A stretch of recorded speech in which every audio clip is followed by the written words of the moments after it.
Welcome back to part 5 of this monster texturing series. This is definitely the 5th part of the video or of the series. So if you haven't watched the other parts, feel free to start from the beginning. If you're wondering where this model comes from, we sculpted this in the Introduction to ZBrush Guide series. If you did not do that, there will be a download for this model in the description.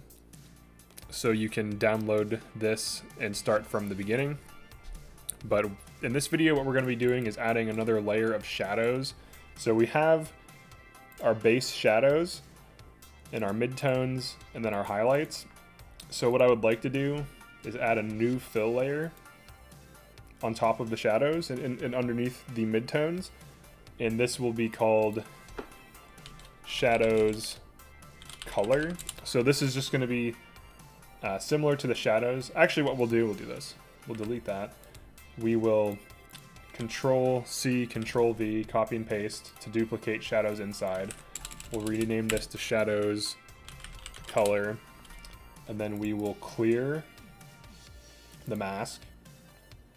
And then what we can do is we can go to the color and then actually just modify it. So let's make it a little pinkish and a little bit darker.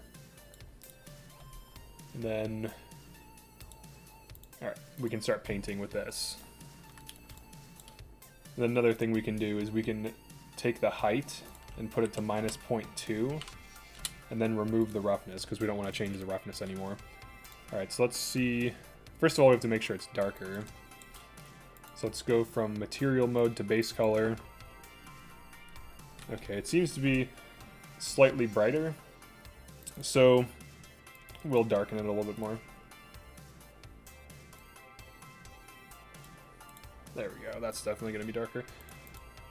When you change the hue of something, sometimes it'll appear brighter or darker. That's called like the temperature of the color. So colder colors, which are like blues, purples, don't appear as vibrant or as bright, whereas brighter colors like orange, yellow, reds, so on, generally appear to be brighter, even though they might be the same. Like if you were to edit the color, it'll be in the same intensity range, like the same value range, which is like how light or dark it is, but the color just visually appears different. So just some color theory for you. All right. So we're going to be painting in super dark shadows that have more height in them. The reason we're doing this is for emphasis. Now you don't want to just like spam this everywhere. You just want to use it in key spots to create different parts of the model. So right away, I painted in these eye holes and you can see what it does to the model.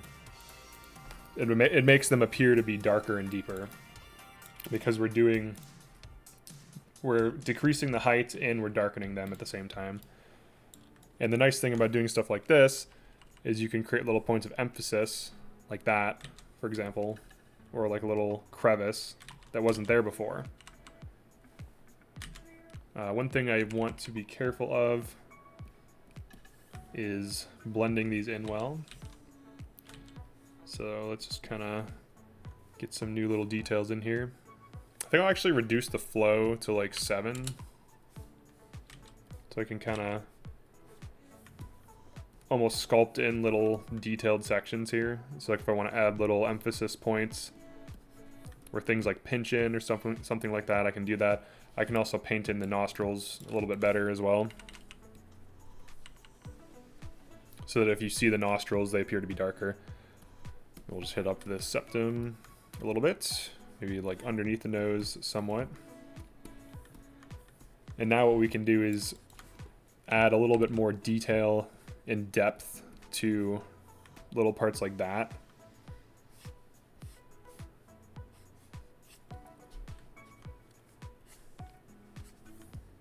We can add these in a lot of different areas, like around the nose here. You can add like little subtle things like that, like depth change cues, where it appears to change depth, but it really doesn't.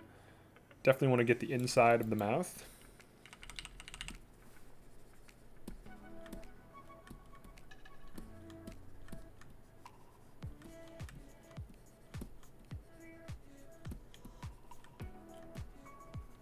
in certain sections for emphasis. Now that we've done this foundation work, it's pretty easy to tell where we should put a lot of these details. Some of them are more obvious than others, and then other ones you can experiment with to see what looks good.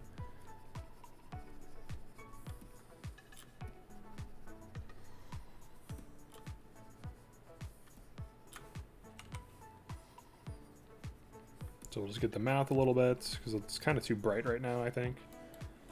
And one thing to be aware of is that this is underneath the midtones and highlights, so you want to be careful not to go, like if I start painting underneath there, it will kind of give it a textured look, which is nice, but you want to be careful of that.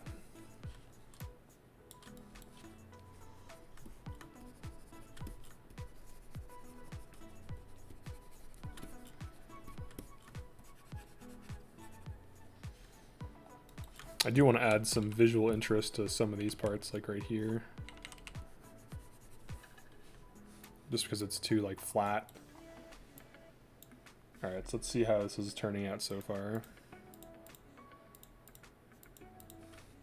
We can have the big areas. So like some big areas you can tweak a little bit. Then reduce the brush size with the square brackets. And this is one section I wanted to hit up to, like underneath the brow.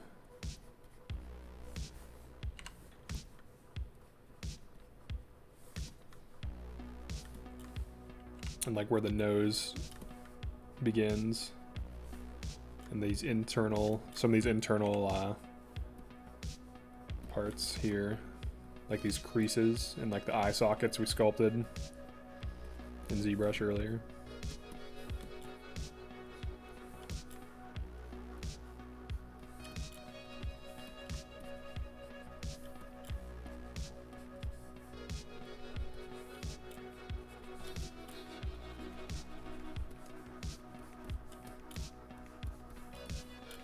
And underneath like the lip.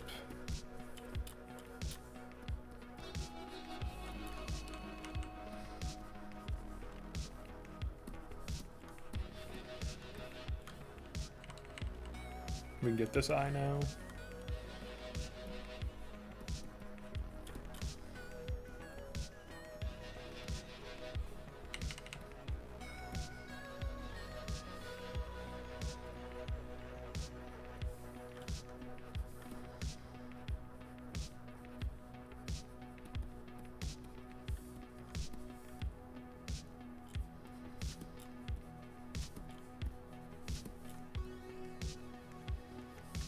So now we're basically adding in more little details in the parts we want detailed.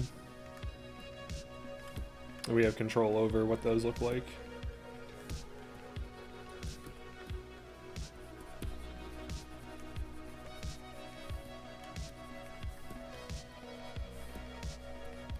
And don't be afraid to get in there with the model. So just as a reminder to rotate around, you can tap on your tablet with your stylus while holding an Alt to rotate. Alt plus middle click pans with the mouse, zooming in with the scroll wheel, zooms in and out. And then you can also hold down right click and Alt and drag side to side or up and down to zoom in and out. And then Shift plus right click rotates the lighting, which is very useful for checking lighting on different angles. So like right here I can see that this part isn't really that dark, but it probably should be in the mouth here. So it's always good to check your lighting.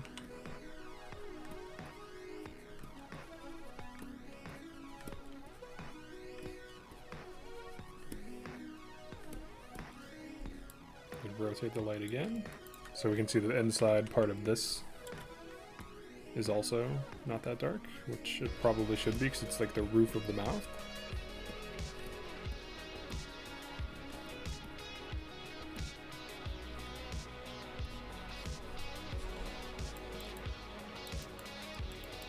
And maybe even down here. And over here. The tongue, that section, this section here. Parts of the face.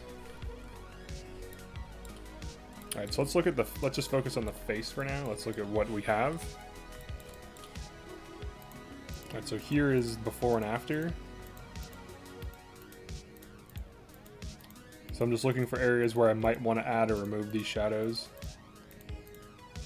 while doing this. So maybe like a few little details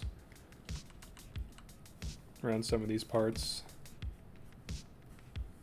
Even if you just do like a very light line in some areas, it'll have like a huge effect on the model. Like just little things like that make it look like it's more weathered and old.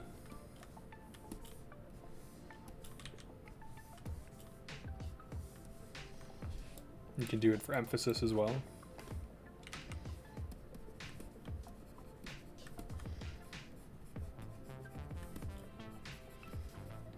And you can also create new details that just weren't there before.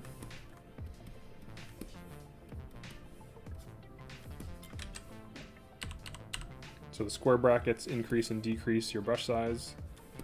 Very useful to know. Same is true in Photoshop, so if you're learning Photoshop, it also does it there.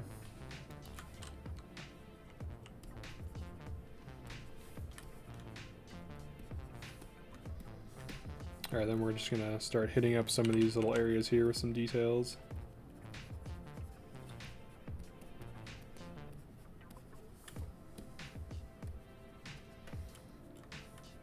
Now one thing I don't like about this is how similar I've made these lines. They look like too perfect, so I'm gonna add like some little breaks in them.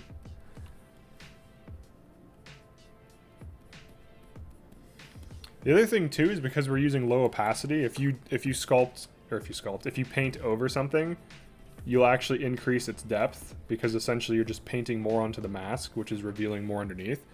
So if you want to get these little fine details in, you can sculpt, I keep saying sculpt, you can paint into them more to have them be stronger. So for example, if I want to separate this section here more, I can start to paint in height map, because the height on the fill layer is lower than everything else, so when you increase its visibility by painting it, it reveals deeper height, which creates a more visual transition between the sections of your model.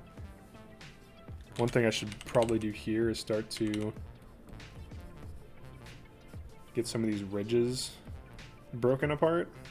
So now you can see it goes like this and like that. And then another thing I can do for more emphasis is kind of have a transition like this. So now it looks like there's two individual sections and then a third one here. So you can start to break apart shapes just on the, like on the texturing, like not even sculpting. We're basically sculpting right now though, because visually it looks like I'm pushing things in with the brush strokes.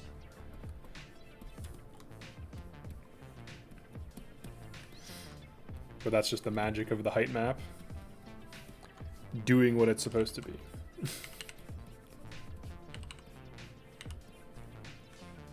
And this is why I usually don't recommend sculpting these details into a model, because you can get a lot of it. You can do a lot of it in painting if you're going to be hand painting it.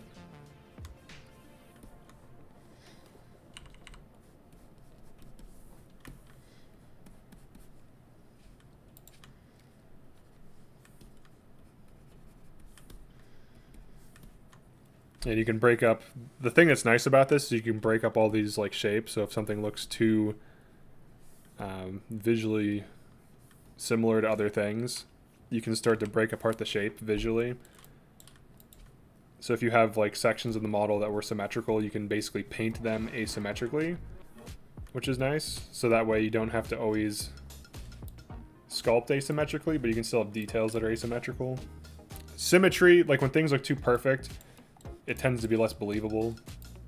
So that's kind of an issue to some degree. Even the most symmetrical faces are still like asymmetrical in some ways. That's something you learn when you do likeness studies. So I can define these ridges here, just subtly so. And start to break them apart and add these little like web type things in here.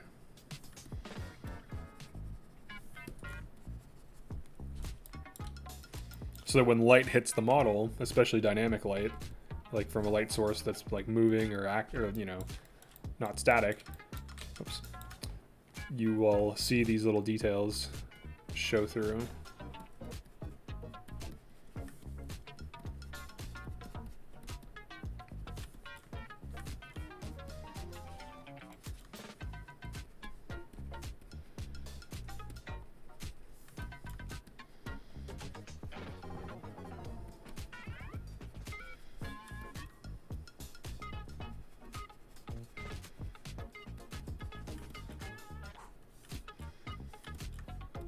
And then if you paint highlights in random spots, you can always accent those highlights with shadows, so now they look like they belong.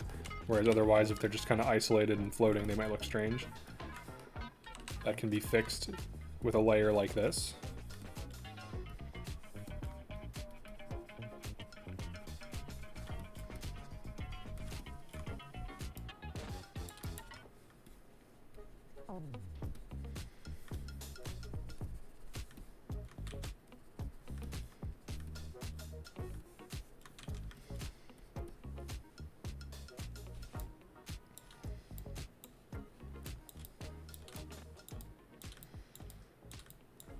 All right, let's see.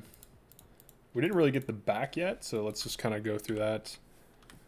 Not super quickly, but at a pace that's like reasonable. We'll use a kind of larger brush just to get some details in there.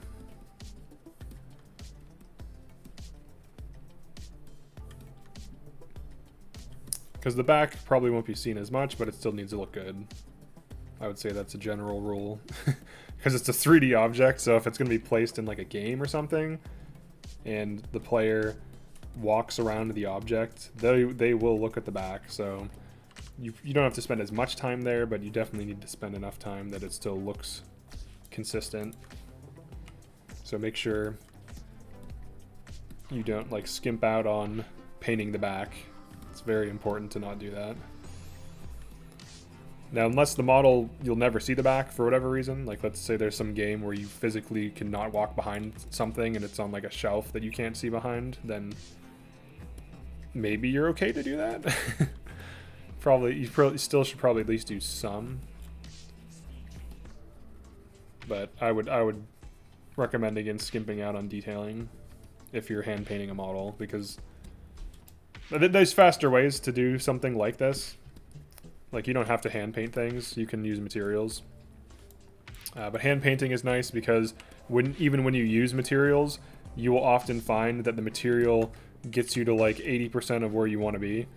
And the hand painting could be the difference between having a really nice texture or not. So it's good to know how to hand paint, even if just for correcting materials, because materials, while they're great, usually won't get you to your like the 100% result you want. They'll get you really close. Like, especially like wood materials on like weird surfaces, you might need to manually correct like some of the wood grain details, so knowing how to hand paint height map can really help smooth that over. I actually just textured something where I used a material for like the base for the wood, but then I hand painted in height map to connect certain parts because it just didn't look correct. So it's really useful to know that, how to hand paint. It's like a universal texturing skill, in my opinion. Now, you don't need to know how to do it, but there's definitely certain results that are easier to achieve with it. Like, break up some of this. We can even break up the shadows with it, which is nice. So it can break up a lot of different forms. That's essentially like the point of it, is like to break up repetitive forms that shouldn't be smooth. Now, if you're working on something that should be smooth, that's like, you can still use a technique like this. You wouldn't probably use height map.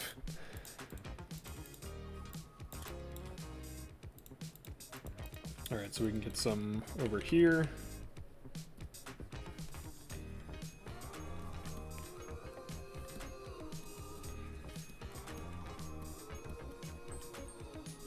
Some in the eyes.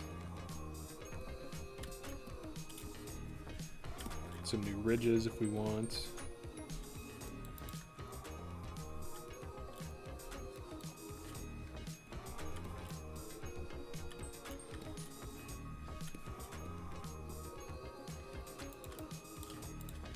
little bit right there. A little bit right there. The other thing too is you can turn the opacity down and do like little touch-ups, like little things like that, so it's super subtle, but it still has an impact on the appearance.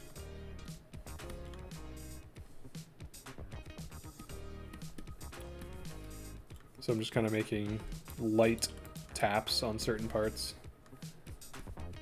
You can kind of see the influence of it, just to give the illusion of some plane changes. All right, now let's look at the face. Save it. Let's zoom in a little bit. All right, so the face, it changes quite a bit. The side definitely does a lot. We could add some more under like this. Not like a ton, but just to break up parts of the shadow.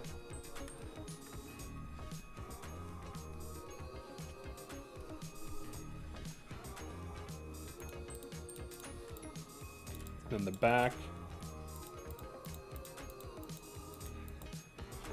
Just a little bit right here. Some shots, and add some in some sections down over here.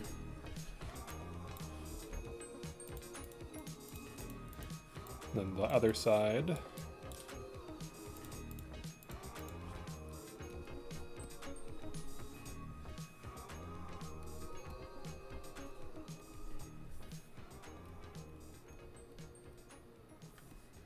Add a little bit in here.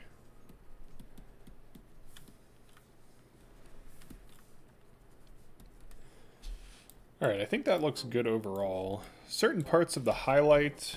Let's look at the highlights again. I feel like I want to tone down these lips slightly. Let me see. I think it actually looks okay.